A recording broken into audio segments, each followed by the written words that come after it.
Hi guys. Hello. I'm back. I'm back guys. Ngiphathele incwadi. Ngiphathele incwadi engizoyifunda nginokuthi ngizoyifunda ngiyayireviewa ngesizulu. Ngesizulu. Kahle kahle kade ngifuna ukuthi information enganayo. Ngifuna ngangihlale ngifuna ukuba kwi-book club kodwa manje kwangenzeka. So ke now I was thinking about it ukuthi ngenzekanga now ngicabanga ukuthi okay, let me review the books on my YouTube channel and share with other people some information ngesizulu kodwa ngoba sibaningi ngathini imajor sibaningi esikhuluma isiZulu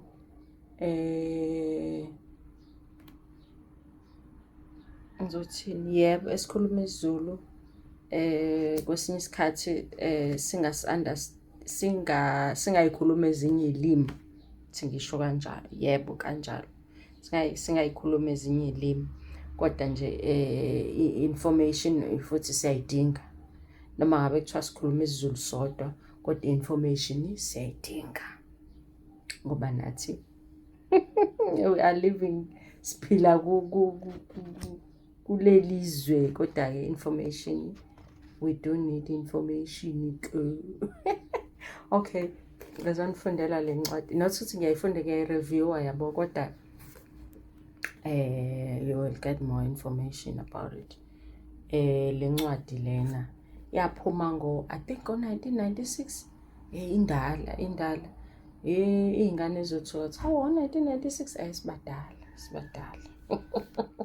le ncwadi yaphuma ngo 1996 I think mina ngenza umatric wami ngo 1995 yaphuma le ncwadi nganginana 1 year ngiqeda umatric bana okay imali hayibo okay imali konke ngifuna ukuthi ngibe neshow yayo kodwa ngiyakhumbula ukuthi kwama 90s it was published for 1997 1998 okay sengiyezwa ukubaluleka kwayo le ncwadi isifundisa nje nokuthi enena kuningi kodwa kakhulukazi ngemali ukuthi not ukuthi isebenza kanjani ngizoyithenga ezinye incwadi ezikhuluma ngakho nje okuningi yabo ngingasho kungabe specific incwadi nje yabo kodwa izoba ne-information sithole sifunde kuzona njengabantu abakhuluma isiZulu yeah okay la yabo at the back I think uzobona la kwe-back nangu baba ibhalile kakhulu guys le lokho njani le ncwadi yabo uyasho ukuthi ngokuyifunda nje le ncwadi yipi information izoba nayiphi izovula azovuleka kanjani amehlo akho iziphi izinto obungazazi osuzozazi mhlawumbe uyithenga noma kodwa ngizoyifunda khani like noma ungasayithenganga kodwa ube wazi ukuthi enena kade kuthiwani kukhulunywa ngani la yabo njengalento le ezinye izinto ayibalulile njengokuthi enena this book will teach you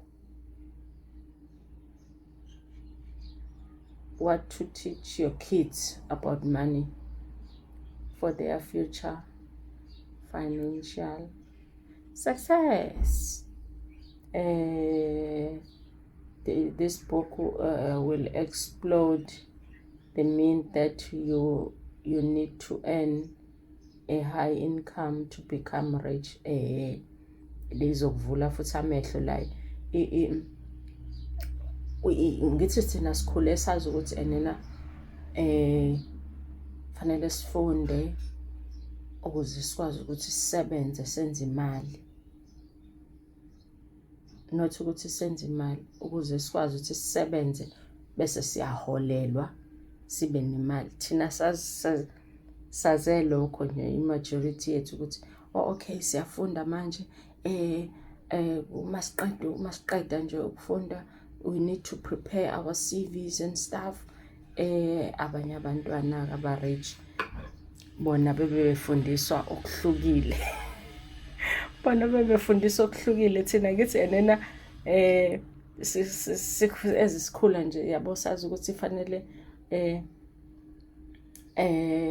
ufunde i-CV yakho ibe yinhle yabona, kanti ngala on the other hand ingane zaba-rich zifundiswa ukuthi ziprepare kanjani i-business plan. Umehluko waba lapho. Thina silungisa ama-CV ngala sifuna umsebenzi, abanye abantwana bafuna emakhaya bafundisa ukuthi uyenza kanjani i-business plan ukuze ube nebhizinisi, u-own ibhizinisi ukuze uqashe laba bantu laba bafuna umsebenzi. Obani laba? Ngithi thina wena-ke wena sana lwami lungisa azi ukuthi i-business plan yenziwa kanjani, ube good, azi nje ngamabhizinisi, ube yi-owner. Wena nina niwusakabhudu azini ukuthi enena i-CV yakho yinhle kanjani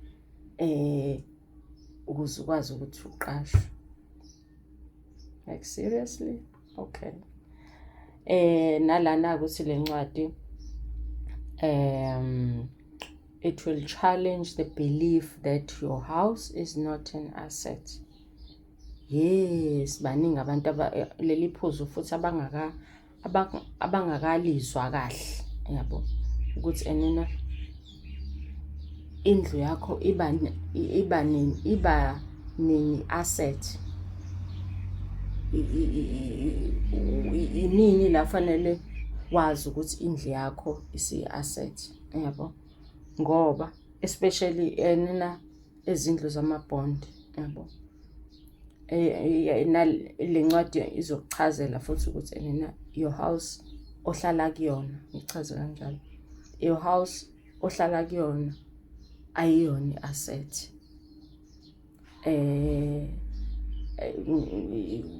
Umehluko phakathi kwe-asset ne-liability, yabo. Ayiyona i-asset kuze kube ukuthi awuhlali kuyona bese ikwakhela imali. Ungayithenga futhi ungahlali nje kwayona from the beginning, wazi ukuthi indlu umuzi ozokwakhela imali, not ukuthi uhlale kuwona, ngoba uma uhlala kuwona usuyindleko. Nje awukwakhela imali, imali iphuma ephaketheni lakho, yabo. Imali ephuma ephaketheni lakho ye-bank, iphuma ephaketheni lakho, amanzi, yonke into. Kanti mangabe indlu uyithenga bese uyayirentisa, noma ungasayirentisanga khona enye indlela futhi mawuyithengile indlu kuthiwa you flip the houses, you flip, kunabantu abenza bakuyi-business kwi-real estate abaflipha ama-houses, afika ayithenge, ubuy and sell, ayithenge ayilungise bese ayidayisa, yabo. Ayithenge mhlampe kukhona into eyishodayo kuyona, noma ezoyenza ibe ngcono ayithenge bese ayilungisa afixe wherever la kufanele afixe khona bese ayidayisa imali enkulu ngoba ama-properties ngizothini ngesiZulu, imoto ayifani nelokhunjani nomuzi. Umuzi imoto iluza ivelu unyaka nonyaka. Umuzi ugayina ivelu njalo. Yebo. Oh my God.